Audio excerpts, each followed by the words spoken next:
5টা ক্ষতি করে। কয়টা ক্ষতি? গুনাহ মানুষের 5টি ক্ষতি করে। এক নাম্বার চেহারাটাকে কালো করে, সাওয়াদান ফিল ওয়াজহ, চেহারা কালো করে দেয়। 2 নাম্বার জুলমাতান ফিল কলব, অন্তরটাকে অন্ধকার বানায় দেয়। আপনি এজন্য দেখেন যত বেনামাজি, যত পাউডার ডলে, যত ফেয়ার এন্ড লাভলি ডলে, নামাজি নেককার মানুষ তার কোটি ভাগের 1 ভাগও ডলে না।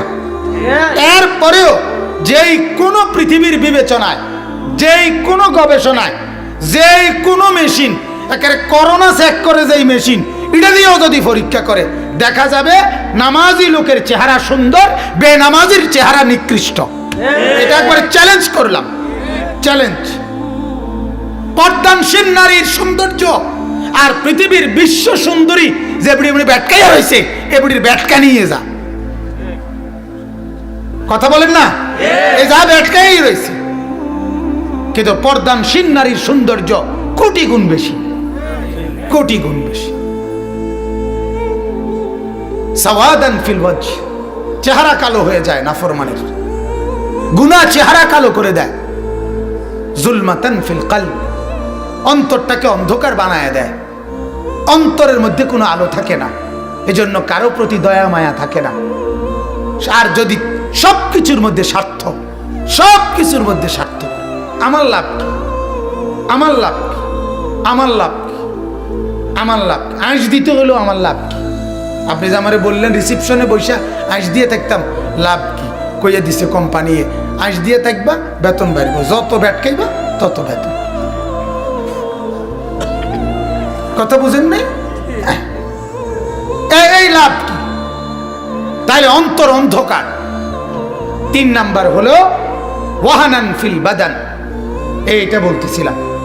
3 নাম্বার হলো আব্দুল্লাহ ইবনে আব্বাস বলে প্রত্যেকটা গুনাহ মানুষের শরীর দুর্বল করে দেয়। কি করে দেয় বাপ?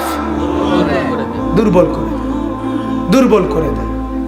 ইমানদারের শক্তি আর নাফরমানের শক্তি প্রতিটা গুনার কারণে দুর্বল হয়। এজন্য পৃথিবীর কোনো এক জায়গায় একজন ইমানদার খাঁটি মুসলমানও যদি একটা আওয়াজ করে, একটা গর্জন করে, সব বেঈমান এক লগে কাঁপতে শুরু করে। এটার কারণ এটা, এটার কারণ এটা। ওই মেয়ে একজন মাত্র মেয়ে, সে একটা আল্লাহু আকবারের তাকবীর উঠাইছে, সারা পৃথিবী, সারা পৃথিবী কাঁপছে, সারা পৃথিবী, সারা পৃথিবী। কি আশ্চর্য! এজন্য সমস্ত নাফরমান পাপী শরীরে বল নাই, এজন্য ষড়যন্ত্র করে, এজন্য বুঝে কোনোবারে এ লাভ মারে ভাল মারে তো মুখোমুখি লাগে না।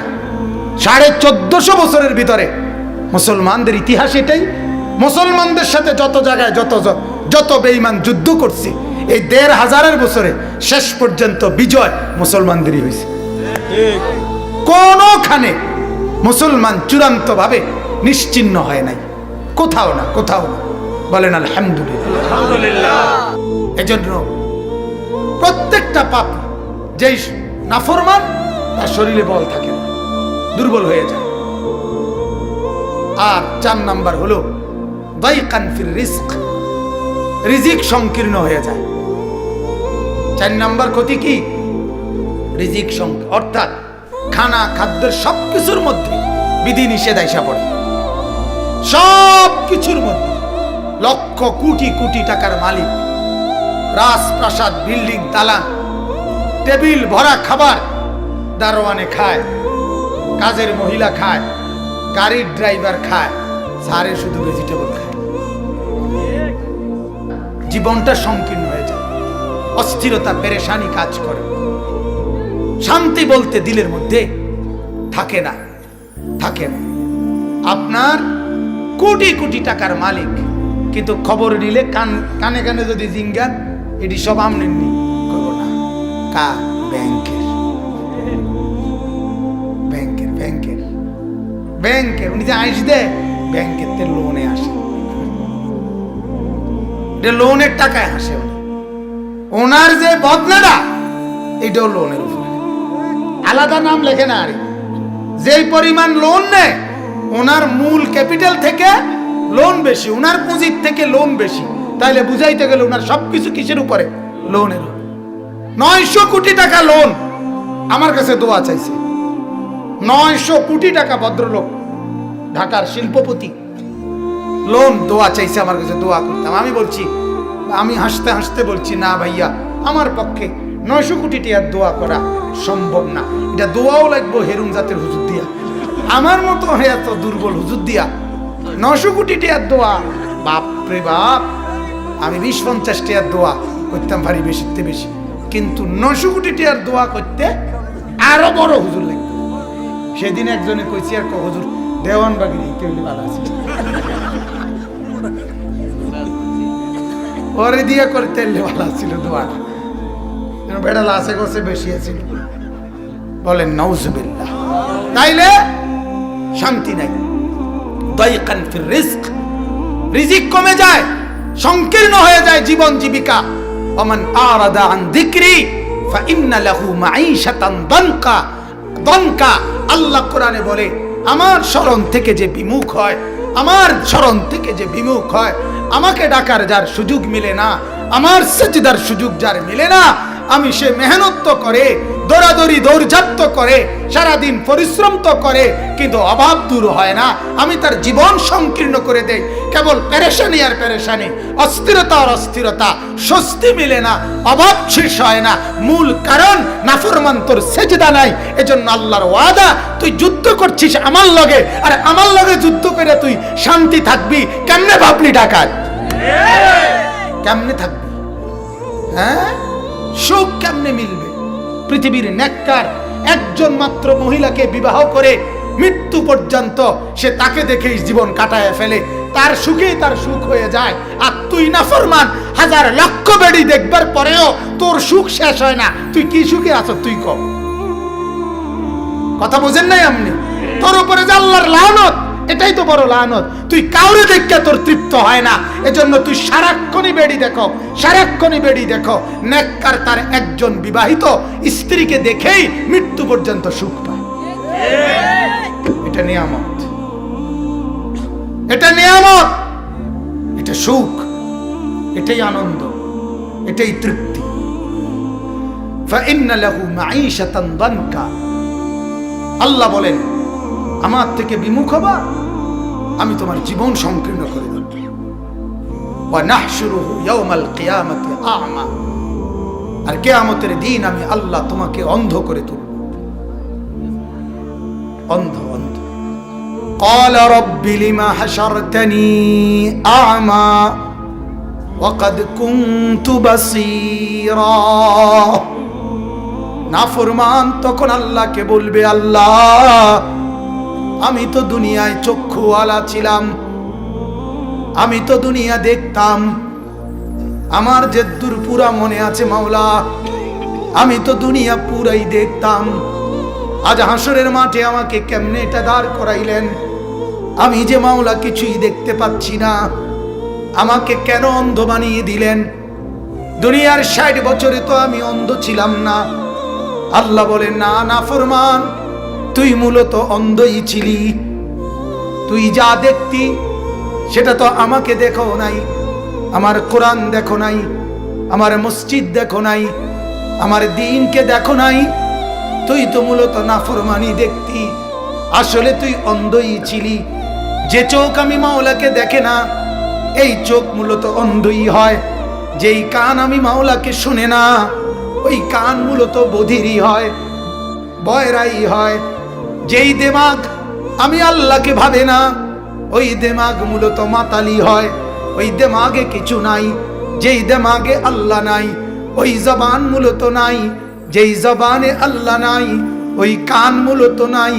যেই কানে আল্লাহ নাই, এজন্য আল্লাহ বলেন যে, ও আমার বান্দা, দুনিয়ায় আমি মাওলার অগণিত নিয়ামত, আমার আয়াত, আমার কোটি কোটি নিদর্শন চতুর্দিকে তোর সামনে মেলে ধরেছিলাম, কিন্তু তুই সবগুলো ভুলে গেছিলি। আজকে আমি মাওলাও তোকে ভুলে গেলাম। কাযালিকা আতাতকা আয়াতুনা ফানাসিতাহা। দুনিয়ার 60 বছরে 30 বছরে আমি মাওলার অগণিত নিদর্শন তোর কাছে এসেছিল, তুই ভুলে গেছিলি। তোর সব মনে আছে, শুধু সেজদার কথা মনে নাই। তোর মোবাইলের মিস কল তোর কানে বাজছে, কিন্তু এত বড় মসজিদের মাইকের আজান তোর কানে বাজে নাই। কিরে বাবা, আল্লাহ বলেন তুই আমাকে ভুলে গেছিলি। ফাকাযালিকাল ইয়াউমা তুনসা, আজ আমি মাওলাও তোকে ভুলে গেলাম। যা হাসরের মাঠ ঘুরে দেখ, যাদেরকে রাজি করছিলি, যাদেরকে খুশি করছিলি, তোর বিবিকে ডেকে বল, তোর ছেলেকে ডেকে বল, তোর মেয়েকে ডেকে বল, তোর বন্ধুদেরকে বল, তোর পড়োশীদেরকে বল, তোর এলাকাবাসীকে বল, মেম্বারকে ডেকে বল, চেয়ারম্যানকে ডেকে বল, তোর এলাকার মানুষকে ডেকে বল, তারা তোকে কোনো সহযোগিতা করে কিনা। আল্লাহ বলেন ফাইদা নুফিখা ফিস-সূর ফালা আনসাবা বাইনাহুম ইয়াউমাইদিন। আল্লাহ বলে বান্দা, ইসরাফিল যখন দ্বিতীয়বারে ফু দিবে আর হাসরের মাঠ কায়েম হবে, আল্লাহ বলেন বান্দা, সেদিন কারো কোনো আত্মীয়তার কোনো পরিচয় মিলবে না।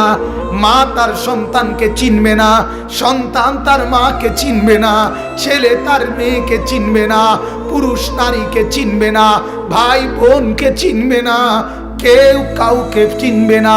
ওয়ালা ইয়াতাসাআলুন, কেউ কাউকে 1 মিনিটের জন্য ভালো মন্দ উপকার অপকার জিজ্ঞাসা করবে না। তো রব্বুল আলামিন বলেন হাসরের মাঠে কেউ জিজ্ঞেস করবে না। ওয়ালা ইয়াতাসাআলুন, কেউ জিজ্ঞেস করবে না, কেউ আত্মীয়তার পরিচয় দিবে না। ফামা লাহু মিন কুওয়াতিন ওয়ালা নাসির।